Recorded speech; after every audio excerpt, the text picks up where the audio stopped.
sakit. Kita doakan mudah-mudahan teman kita yang sakit cepat disembuhkan oleh Allah Subhanahu wa taala. Amin. Nah, hari ini kita akan belajar tentang sifat-sifat Rasul. Namun sebelum ke materi, tujuan pembelajaran yang pertama menjelaskan Rasul sebagai utusan. Lalu menyebutkan sifat wajib bagi Rasul. Yang ketiga, menyebutkan sifat mustahil bagi Rasul. Nah, nih, kalian sudah tahu sifat-sifat Rasul itu ada berapa? 4. Ada 4. Nah, sifat-sifat Rasul ini sifat-sifat yang wajib dimiliki oleh Nabi dan Rasul. Ada berapa Nabi dan Rasul yang wajib kita ketahui? 25. Ada 25. Nah, sifat-sifat Rasul berarti sifat-sifat yang wajib dimiliki oleh Nabi dan Rasul. Ada berapa sih Nabi dan Rasul yang wajib kita ketahui? 25. Bisa gak kita nyanyikan? Bisa. Nah, 1, 2, 3. Adam, Idris, Nuh, dan Hud. Soleh, Ibrahim, dan Lut. Ismail, Ishak, Yakub. Yusuf, Ayub, dan Su'aib. Musa, Harun, Zulkifli, Daud. Sulaiman, Ilyas, Ilyasa. Yunus, Zakaria, Yahya. Isa, akhirnya Muhammad sallallahu alaihi wasallam. Jadi ada berapa? 25. Nabi terakhir itu siapa? Nabi Muhammad sallallahu alaihi wasallam. Dan Nabi Muhammad itu sebagai suri tauladan yang baik ya. Kalian mengidolakan Nabi Muhammad tidak? Harus ya. Karena dalam Al-Quran itu laqad kana lakum fi Rasulillahi uswatun hasanah. Nabi itu adalah suri tauladan yang baik. Boleh kita mengidolakan selain Nabi boleh? Boleh, asal tidak keterlaluan ya. Jangan sampai kita mengidolakan selain Nabi, tapi tanggal lahir Nabi Muhammad saja kita tidak tahu. Nah, sifat-sifat Rasul adalah sifat yang wajib dimiliki oleh Nabi dan Rasul. Apa bedanya Nabi dan Rasul? Nabi diberi wahyu tidak wajib menyampaikan kepada umatnya. Ya. Kalau Rasul diberi wahyu wajib menyampaikan kepada umatnya. Pinter Dina. Ya, betul. Nabi itu diberi wahyu oleh Allah, tapi tidak diberi kewajiban untuk menyampaikan kepada umatnya. Sedangkan Rasul diberikan wahyu dan wajib disampaikan kepada umatnya. Ya. Kalau Nabi dan Rasul itu manusia bukan? Manusia sama seperti kita ya. Beliau suka makan, minum, tidur ya, sama seperti kita manusia. Cuman mereka itu diberikan satu mukjizat ya. Mukjizat itu kejadian luar biasa yang dimiliki oleh Nabi dan Rasul. Ada yang sudah tahu atau pernah mendengar tidak? Ada berapa sifat-sifat Rasul? Ada 4. 1 Jadi amanah, Nabi. Nah, kita lihat dulu video ini.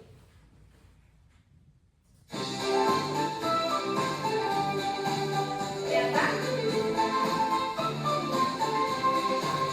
Ada 4 sifat yang wajib bagi para Rasul dan Nabi. Ada 4 sifat wajib. Kalau siapa berani sebutkan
Rasul itu dijaga dari sifat-sifat bohong.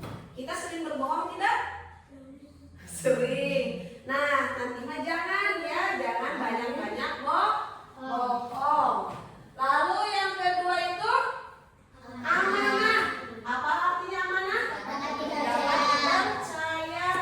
Rasul itu memiliki sifat amanah, artinya dapat dipercaya ya. Segala tugas yang diberikan kepada Rasul selalu dikerjakan dengan tanggung jawab. Misal nih, kalau amanah kita diberikan uang untuk membayar ujian atau membayar iuran di sekolah oleh orang tua kita. Misalkan Dina, nih uang untuk bayaran misalkan.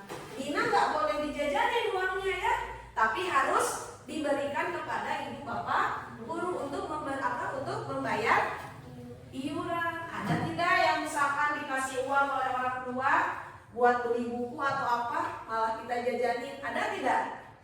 Pernah tidak? Fatir pernah tidak? Tidak, jangan ya. Tapi harus digunakan seperti amanah yang diberikan. Lalu yang ketiga itu adalah tabligh, menyampaikan.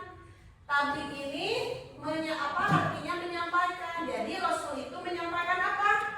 Wahyu Allah yang diturunkan melalui malaikat Jibril kepada Nabi Muhammad, dan Nabi Muhammad itu langsung menyebarkan kepada umatnya. Ajaran apa? Ajaran Islam ya.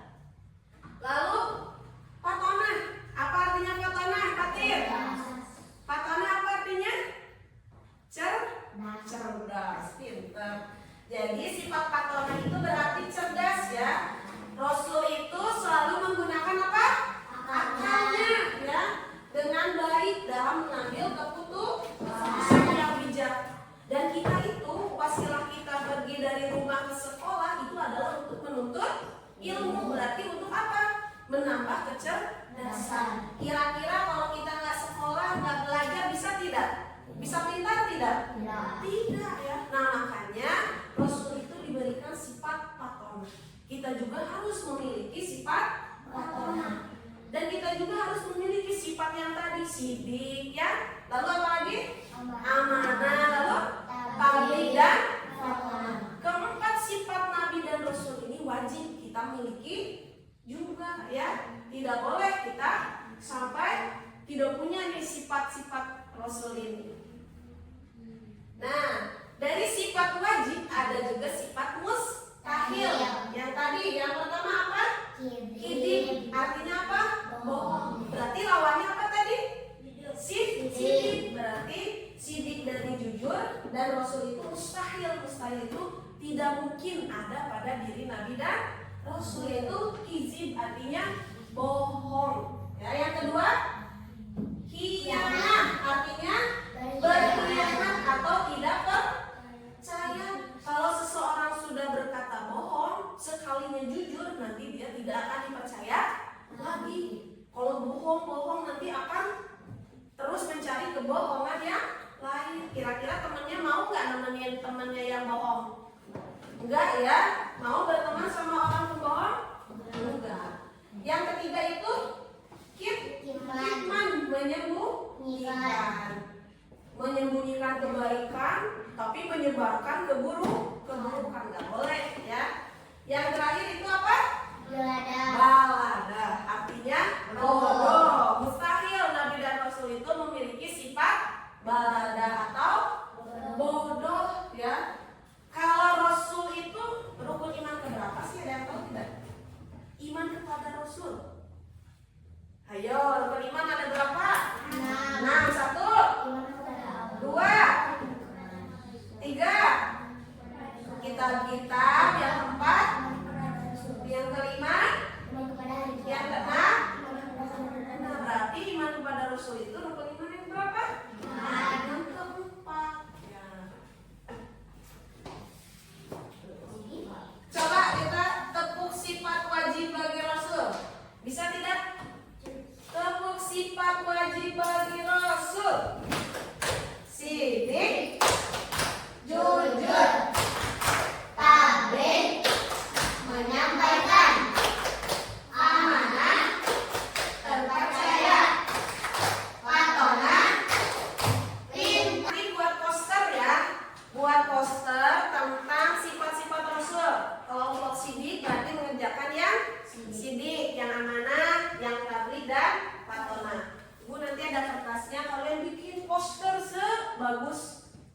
mungkin ya. Siap. Duduknya berkelompok. Ini. Duduknya berkelompok lagi. Nah. Ini kalian di sini. Silakan.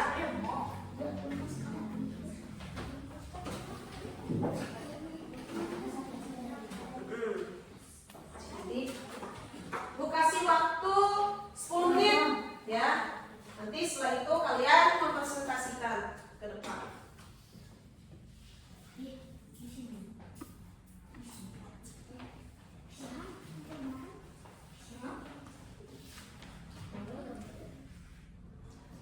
Udah ya? Udah selesai? Udah selesai belum? Belum. Oke. Yang bagus buatnya.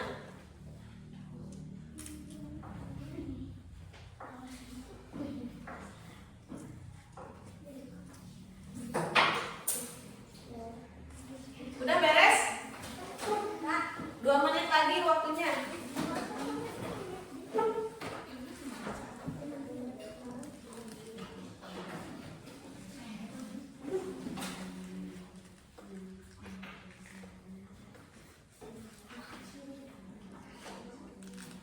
Udah semuanya udah? Udah. Siapa yang mau duluan buat maju ke depan? Kelompok mana? Cum. Oke, kelompok sini. Silakan. Dibaca aja itunya. Sidik artinya dengan contohnya mengakui kesalahan dan mengembalikan barang orang lain, tidak mencontek saat ulangan. Oke, ada yang sering mencontek. Diperlihatkan ke temennya posternya. Nih, sidik artinya apa? Jujur ya. Contohnya itu tidak mencontek ketika ulangan. Kasih tepuk tangan buat kelompok sidik. Ya, silakan duduk. Selanjutnya kelompok tablik. Tablik ke depan. Kelompok tablik. Bagus ya posternya. Silakan dibaca. Tablik. Tablik artinya menyampaikan. Contohnya guru menyampaikan ilmu kepada siswa, memberikan nasihat dalam kebaikan. Silakan diperlihatkan ke temannya nih, kelompok tablik ya. Kasih tepuk tangan buat kelompok tablik. Silakan duduk. Lanjut sama kelompok amanah.